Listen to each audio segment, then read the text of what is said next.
जय श्री राम महाराज जी। जय श्री राम। मुझे अब ऐसी समझ में आ रही है कि कलयुग अपने गुण बताने लगा।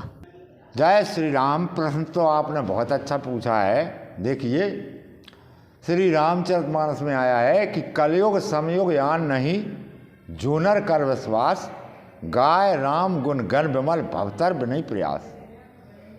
बाबा जी ये कहना चाह रहे हैं कि इस युग के समान कोई दूसरा युग है ही नहीं है। क्यों नहीं है? इसमें एक बड़ा गुण है, भगवान की गुणगान गान करने से भवसागर से पार हो जाता है मनुष्य। वो प्रयास करने की कोई ज़रूरत ही नहीं है। पहले ऋषि मुनि बड़ा प्रयास करते थे, तप करते थे, योग करते थे, संध्या तर्पण ध्यान अगन्यास करन्यास जगन्यास तमाम जो पूजा का विधान है वो सब करते थे, लेकिन इनमें कोई प्रयास करने की ज़रूरत नहीं है।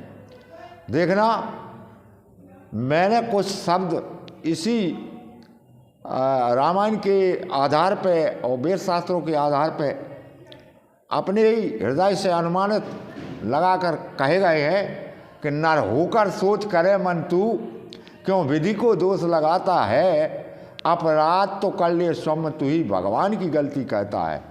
आए हो किस कारण से, क्या करने में लग जाते हो, परमारथ करने आए थे बिन स्वार्थ बात न करते हो। माया के इस मोह में पड़ के झूठी आहें भरते हो, मुख्य काम परमार्थ है बस उसी काम से डरते हो। क्षण क्षण की तुम्हारी कीमत है, घंटे भर बैठे रहते हो, अगर थोड़ा कुछ भी हो जाए उस पर अपमान दिखाते हो। मान न करना चाहिए सत्यमान इंसान, वाली रावण मर गए कर कर के अपमान। आप ही पता है वाली रावण अपमान करके ही मर गए। कि प्रभु जी के दिल अंधेर नहीं, केवल देरी दर्शाते हैं, है धीरज बुद्ध सदा प्रभु जी इसलिए धैर्य दिखलाते हैं।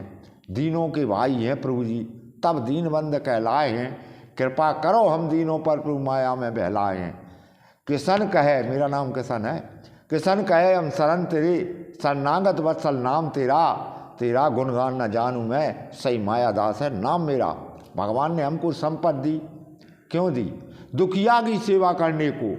बल दीना है प्रभु ने हमको, क्यों दिया? निर्बल की सहायता करने को।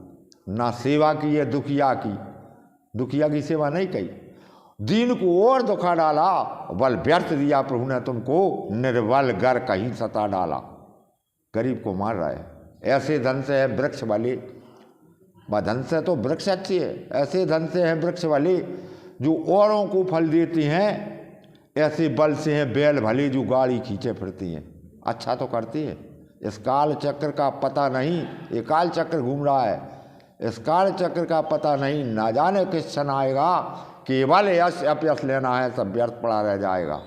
तो ये मैंने आपको मेरे हृदय के उद्गार बताए, वो सत्य हैं और हो रहे हैं। इस युग में भगवान का नाम सर्वश्रेष्ठ है, कलयुग के समान कोई युग है नहीं है। इसमें सिर्फ नाम लीजिए, प्रेम से लीजिए, ध्यान से लीजिए और मग्न होकर लीजिए। भगवान की दयालुता देखिए। भगवान ने इतनी दयालुता बताई है कि जो सुग्रीव बाली की त्रास में जास त्रास व्याकुल दिन रात ही है, तन जर चिंता जर छाती, वो सो सुग्रीव कीन कपिलाऊ। भगवान राम ने उसे राजा बना दिया और विभीषण को लंकापति बना दिया। भगवान इतने दयालु हैं, उनकी दयालुता अनंत बिखरी पड़ी हुई है वेद शास्त्रों में। प्रश्न आपने किया, मैंने आपको उसका जवाब दिया। प्रश्न करने के लिए बहुत बहुत धन्यवाद।